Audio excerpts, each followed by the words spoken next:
My name is Gloria, and I'll be showing you a quick tour of the Ford Theater.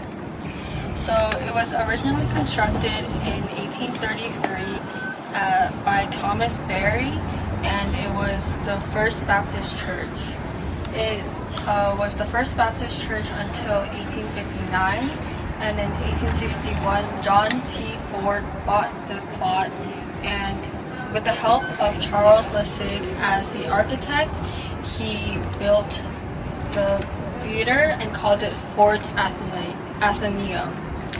However, a year later, it burned down, and so this time, Ford got James J. Gafford, and he had him construct what is now Ford's Theater. And so it provided entertainment for the growing population of Washington, D.C. at the time. And this is also the site where Lincoln was assassinated in 1865. After Lincoln's assassination, the building would not be used as a theater for over 100 years. So in 1866, the U.S. government bought the land and turned it into an office building with a Army Medical Museum on the third floor. And in 1893, there was an interior collapse and 22 people died. And in 1932, it was a federal record building until 1932 when the building got turned into Lincoln's Museum, and in 1968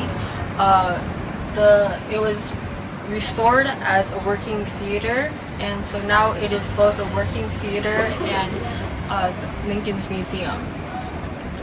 So the three historic interior areas are: one, the State Box; number two, the stage; and number three, the room where Lincoln died, which is actually in the Peterson House across the street. So in the State Box, it was decorated with flags, U.S. flags, and also George Washington's portrait to signify that it was presidential because Lincoln was there.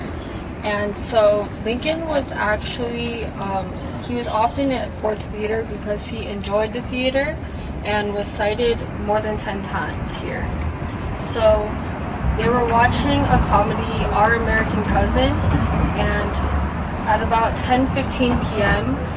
on April 14th, 1865, John Wilkes Booth entered the State Box and shot Lincoln in the back of his head with a Derringer pistol. And so he waited for the most critical part of the play when everyone was laughing so that the laughter would mask the gunshot.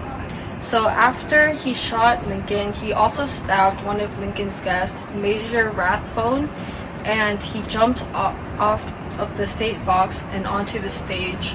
And so inside, on Washington's portrait, you can see a little dent caused by Booth's jumping off. And so moving on to the stage, which was right next to the State Box from one floor down, Booth stood there and yelled, Sic semper tyrannis, or thus always to tyrants, which is also the motto of Virginia. And by saying this, he basically stated that Lincoln was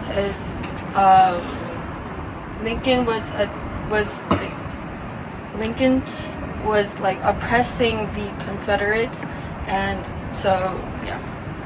And so Booth then ran out the back door, and he later ran through Maryland and was finally caught in Virginia on April 26, 1865, and then he was shot by a soldier. So for the last historical site, it was in the Peterson House, which is also a boarding house. And so a doctor had him brought over there, where Lincoln was unconscious until 7:22 a.m. the next day on April 15th, and he died there. And the room inside is actually it is an exact replica because a photographer stayed in the room after Lincoln's death and took pictures of all of the room. And thank you for listening to my tour.